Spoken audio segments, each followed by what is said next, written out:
So I am shaking. I'm sorry. I understand this is like maybe too much for hair, but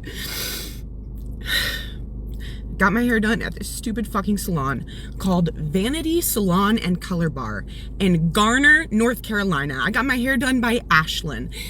And I have waited 6 years to get my hair done professionally again. I work a minimum wage job, so I work really hard to save my money.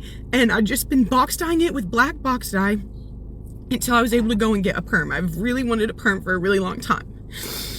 I came in to get one. When we sat down, we did a curl test. She immediately did a curl test on the back of my hair back here.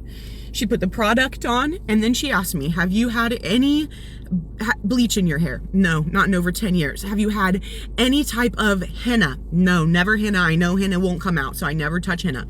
Have you box dyed it? Yes, I did box dye it a couple months ago. This is the box dye I used. She looked up the ingredients on the box dye to make sure that none of them would have any interference with the perm that she was about to put on my head. Then she put the perm on my head. And I think she left it on too long. I don't know what happened, but when she was rinsing it out, it felt like when she was pulling through my hair, like I could feel it. Like, I'm sorry, I've spent so much of my life trying to get my hair, like, to be the way that I, like, healthy and long and pretty.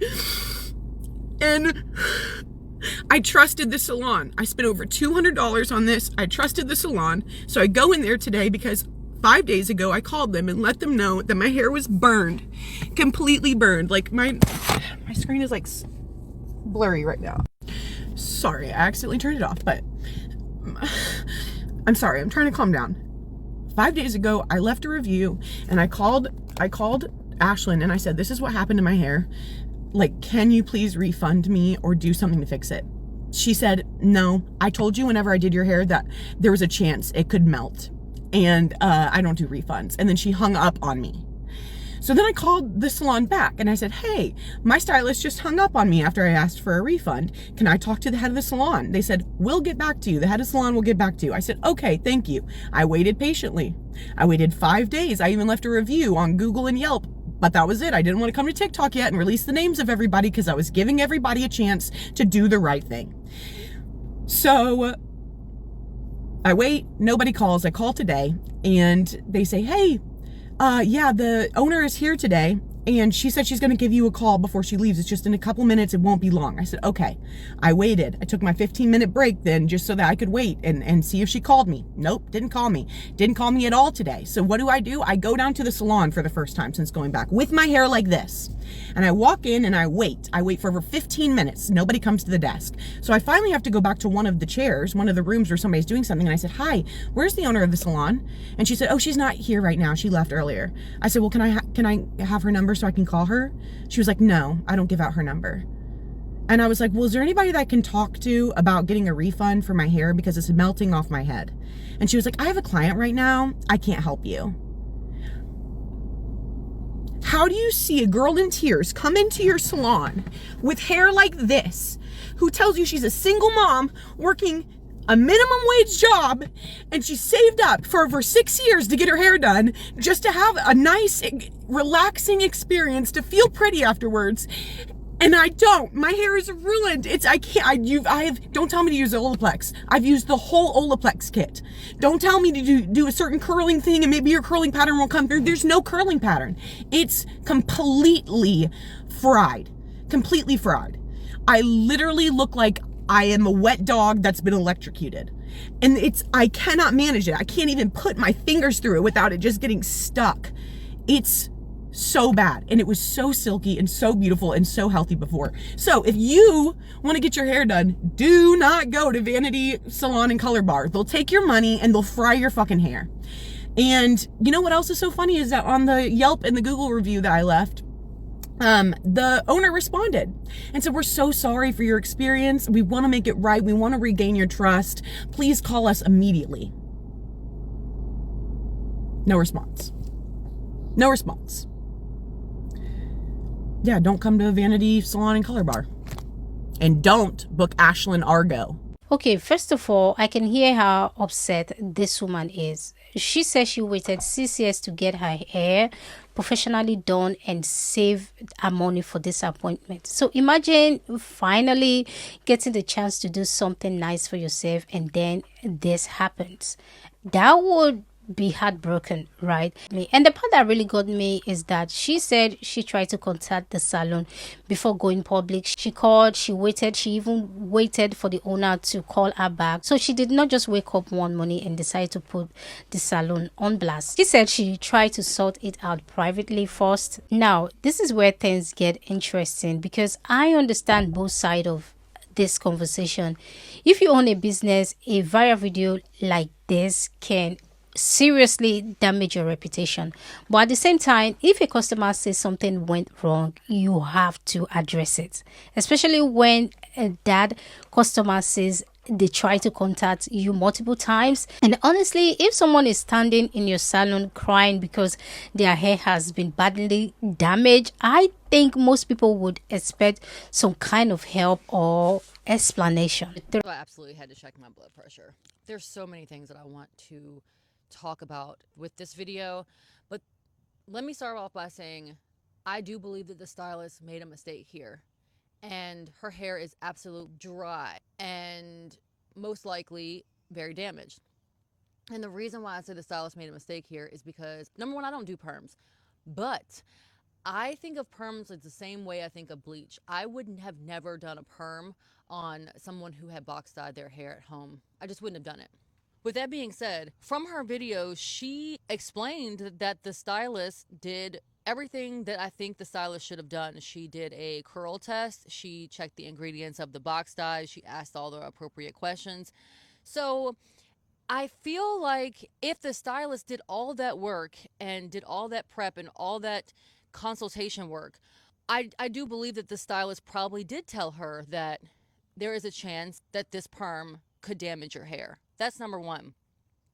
I think the stylist is new and freshly licensed. So they just should have said no to the perm, and then it would have been it.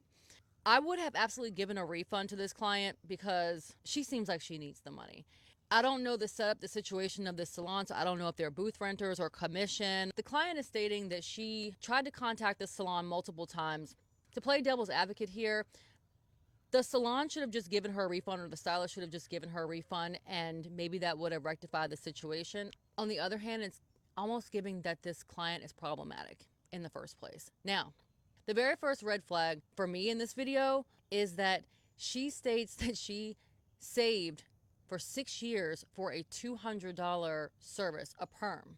If it took you 6 years to save $200, we have a completely different issue going on here. But with that being said, if you took 6 years to save $200 to feel good about yourself, to get this self-care done, why on earth would you not take 6 years to do research, or take 6 years and stop dyeing your hair so that you would have known that your hair would have been able to handle the perm? Over and over again, people use the fact that they are broke, single, struggling, nervous, anxious, all these things that they are putting onto another person, the stylist, as if that's their problem and that they should have considered that you took all this time to wait to go to get your hair done, or saved all this money because you work a minimum wage job. If you know that your dollars are that precious and that you need to spend them in a way that makes sense to you, so that you saving this money was the best decision that you ever made, you should have done the research on the stylist, and you also should have done the research on how to prep your hair. Why didn't you do a consultation? Why didn't you seek out multiple people to do your hair? It is not the stylist's fault that you saved for 6 years to get your hair done and then they did not deliver the service that you wanted. Be mad at me all you want to, but when I save my money, or when I really want to buy something and I know it's going to set me back 6 years, what the fuck? I don't like bees. I'm very careful with how I spend my money if I'm going to and save, especially for 6 years. The last thing I want to say about making videos online like this is, yes, we're human, and yes, we're stylists, and yes, we make mistakes, but doing videos like this and then continuing to make more videos on top of more videos, where now people are making fake appointments, probably harassing this stylist and making bad or negative reviews that are untrue and not, to me, this is more damaging than your hair. And I know how people feel about their hair, and I know that hair is a big deal for people, but you have potentially ruined someone's career, life, everything, and I don't agree with that. There's so many comments under this post of people making fake reviews. This salon has now deactivated their TikTok, and I'm sure that this girl who did her hair is devastated. Whether she was at fault or not, I just don't think that this is right. This client is so devastated that she is now attacking this girl's religion. I don't understand what the point is. I know that you're hurt, and yes, you should have gotten a refund, but this overreaction to not getting what you want, to then go on the internet to feel some kind of validation, I don't agree with this at all. I don't believe that this is the full story. And again, if you're going to wait and be patient for 6 years to save up some money to get a perm, you better believe that I would be choosing the best fucking perm specialist in my area. I don't get it. But here is another side that we also have to talk about. Once something goes viral, people on the internet can take it way too far.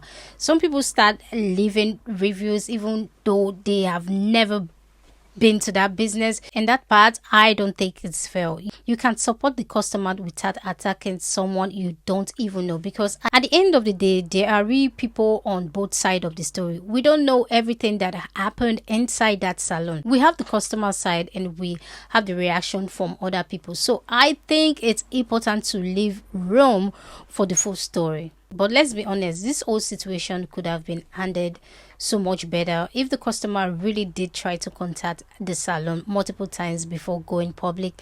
Then I can understand why she eventually spoke about it online. And if the salon believed they did nothing wrong, they still have an opportunity to explain their side. That's business, you know. You don't have to agree with the customer to communicate with them. And customers also have to remember that going viral can have a huge consequences for a small business. So I think the best thing to talk about the experience without encouraging people to harass or attack anyone. Honestly, this one is just sad all around. A customer wanted to feel good about her hair and ended up heartbroken. And now the salon is dealing with a viral story and a flood of negative attention. I think the biggest lesson here is simple. Business need to listen to their customers, and customers also need to be careful about what they post online, because once the internet get involved, things can escalate very, very quickly.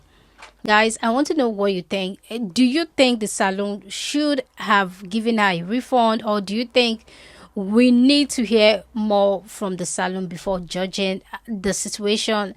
Let me know your thoughts in the comment section. If you enjoyed this video, like, subscribe to the channel. I am Joy. Thank you for joining me today, and I will see you in my next one.